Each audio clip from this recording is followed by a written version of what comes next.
Assalamualaikum warahmatullahi wabarakatuh. Selamat malam waktu Indonesia Barat. Oke, kali ini saya akan berbagi pengalaman saya mengenai latsar klasikal dari tahap persiapan apa saja di awal sebelum kita berangkat sampai dengan nanti saat menjelang klasikal, apa saja yang perlu dipersiapkan. Kali ini saya akan membahas, di sesi pertama ini saya akan membahas mengenai persiapan awal sebelum berangkat melaksanakan klasikal di lokasi yang sudah ditentukan. Jadi di sini rekan-rekan atau Bapak Ibu, sebelum berangkat ketika di lokasi instansi atau daerah masing-masing itu apa saja yang perlu dipersiapkan, serta bagaimana nantinya ketika akan berangkat sampai dengan tiba di lokasi itu apa saja yang dilakukan. Kali ini saya akan berbagi pengalaman. Jadi saya sudah melaksanakan kegiatan latsar klasikal ini, latsar golongan 3. Jadi latsar gelombang 1, saya gelombang 1, latsar golongan 3 di Hotel Sinar 1 Sidoarjo. Jadi saya melaksanakan latsar klasikal mulai tanggal 17, terhitung mulai tanggal 17 Mei sampai tanggal 23 Mei. Jadi di sini saya sudah melaksanakan ini, alhamdulillah saya dinyatakan lulus dan sudah tercatat di smartbangkom.lan.co.id yang artinya website situs resmi untuk pencatatan atau pengarsipan mengenai kegiatan program pelatihan yang diadakan oleh pemerintah.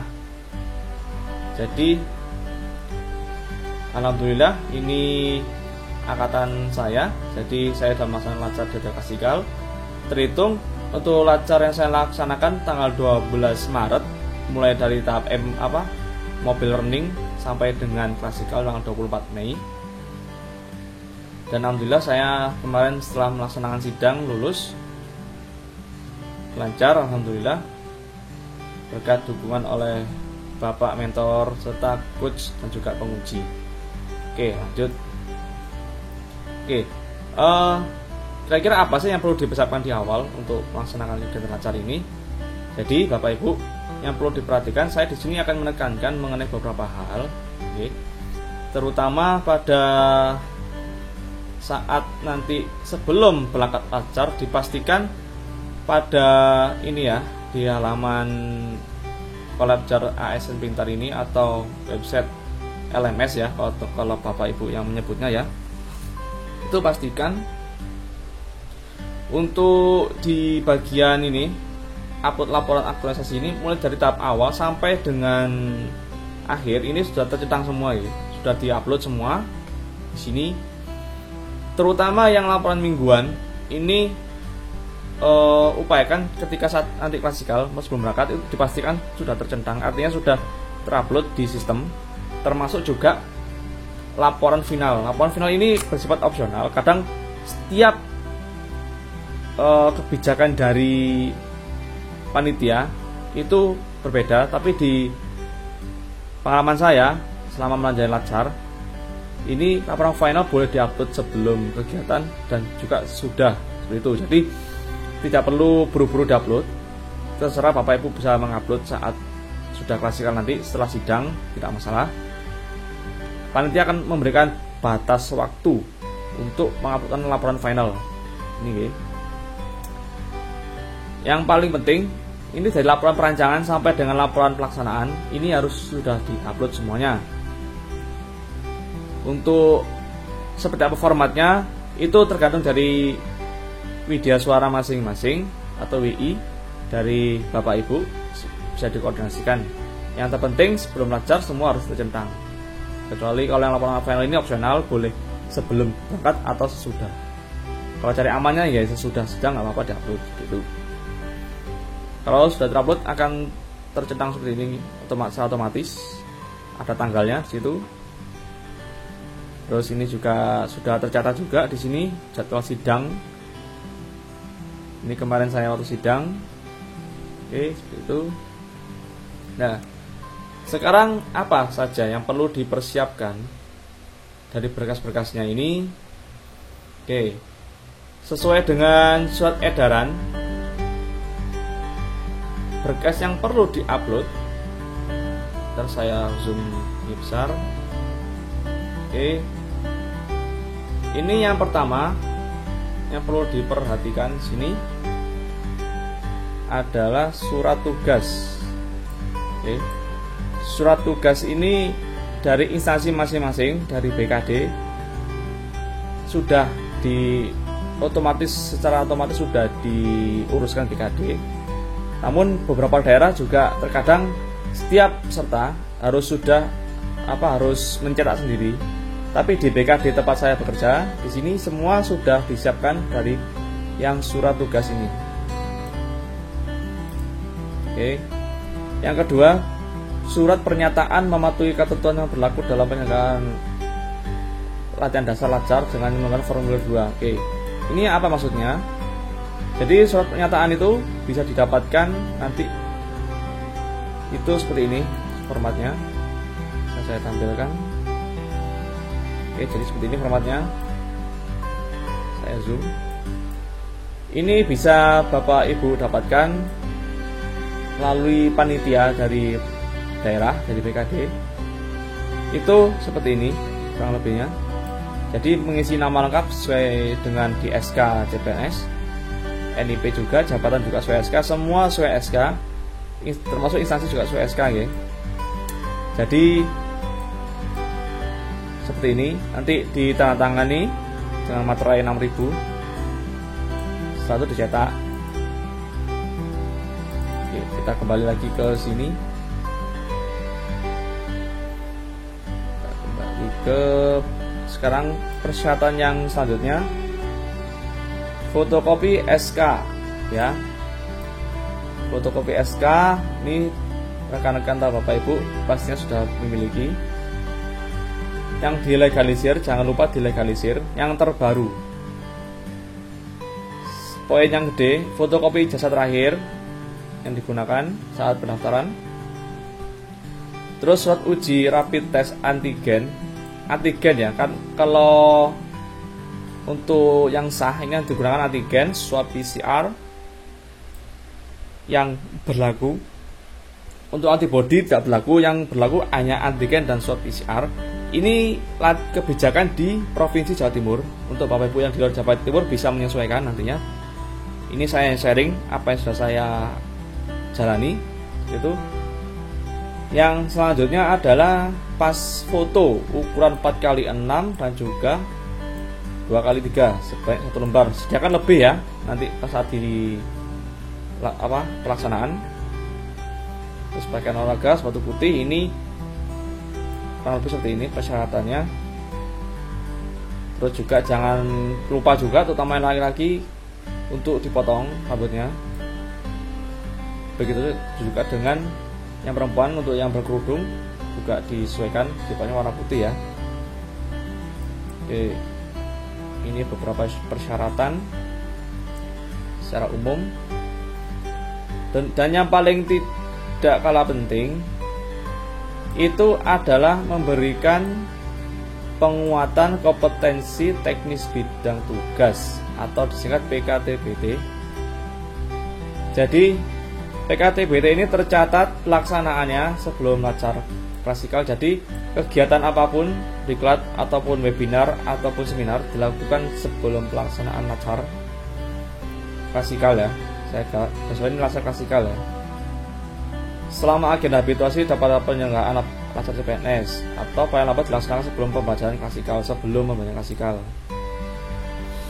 Oke, jadi PKTBT ini juga penting, nantinya dikumpulkan ke panitia saat di lokasi LACAR, akan dicek semuanya, mulai dari apa saja kegiatannya sama bukti dukungnya juga, sertifikat juga dilampirkan seperti itu.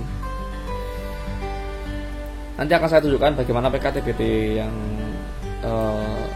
saya gunakan. Terus oke ya, selanjutnya akan saya beritahu mulai dari apa saja tadi ya. Untuk foto mohon disediakan. Untuk atributnya lengkap, mulai dari papan nama, korpri, rencana korpri, berdasi hitam, rambut rapi ya. Pokoknya pakaian atribut lengkap. Ini untuk yang laki-laki, sedangkan untuk yang perempuan itu biasanya jangan lupa Bapak Ibu, yang untuk foto kerudung harap dilipat seperti ini, jadi lebih rapi. Dasi diperlihatkan, jangan lambar sampai ke sini ya. Kadang kerudungnya Ibu itu lambar di sini, jadi nggak rapi. Jadi ditekuk seperti ini, rapi. Dasi terlibat. Nama korpri jangan lupa seperti itu. Jadi rapi seperti ini, oke. Oke. Selanjutnya berkas nanti akan biasanya panitia setiap PKD beda-beda. PKD saya menyuruh di lembar atau di map merah.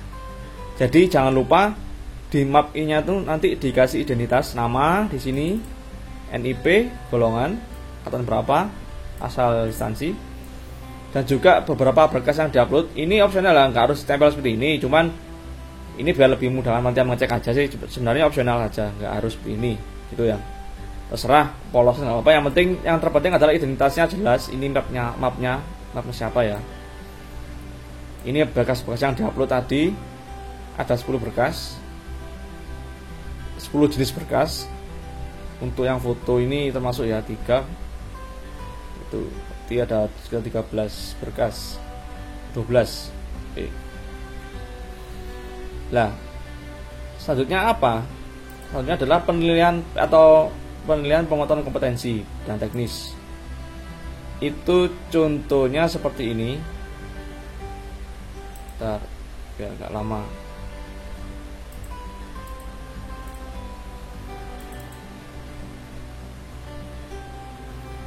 Jadi PKTBT-nya itu seperti ini. Jadi ini rekapitulasi untuk PKTBT ya. Ini diisi sesuai dengan Bapak Ibu pernah mengikuti kegiatan apa, diisi di sini. Termasuk JP-nya ini. 1 JP ini setara dengan 45 menit. Itu. Ini yang menilai, ya ini kemarin tuh kami dari awal itu yang menilai ini kami kira panitia, ternyata yang menilai adalah mentor. Jadi jangan lupa setiap mentor itu mengisi kolom nilai di sini. Jadi saat kita tiba di sana itu kolom nilai sudah terisi lengkap. Untuk contohnya seperti ini. Oke. Ini contoh PKTBT saya. Di sini ada 7 kegiatan yang sudah saya jalani selama CPNS dan sebelum pacar. Klasikal. Ditulis sesuai dengan format tabel. Ini JP-nya. 1 JP 45 menit ya. Jangan lupa. Itu. Dan ditandatangani oleh mentor. Oke. Selanjutnya ini juga disediakan. Ini daftar penilaian sikap perilaku. Ini yang menilai mentor. Untuk di aturan dari provinsi Jawa Timur, panitia menganjurkan untuk nilai kepemimpinan ini dikosongi. Jadi yang diisi hanya kedisiplinan, kerjasama, dan juga prakarsa. Ini yang menilai mentor. Oke, selanjutnya apa lagi terakhir ya? Terus saya rasa itu yang terakhir adalah laporan aktualisasi. Jangan lupa ya disiapkan. Kalau bisa disiapkan. Dan juga saya ingatkan lagi juga mengenai ini ya, di LMS ini juga jangan lupa diupload laporan aktualisasinya. Seperti itu. Jadi itu persiapan awal yang mesti difixkan atau segera disiapkan supaya nanti kedepannya saat mau berangkat sudah tidak bingung. Oke, seperti itu. Oke, sekian. Itu tadi beberapa hal yang perlu saya sampaikan atau saya sharing di awal persiapan apa saja. Nanti sesi kedua akan saya jelaskan mengenai bagaimana cara pengisian form PKTBT, surat pernyataan, dan juga ketika nanti menjalani pelajar seperti apa, klasikal, teknis dari pembuatan laporan, seperti itu. Oke, sekian, terima kasih. Assalamualaikum warahmatullahi wabarakatuh.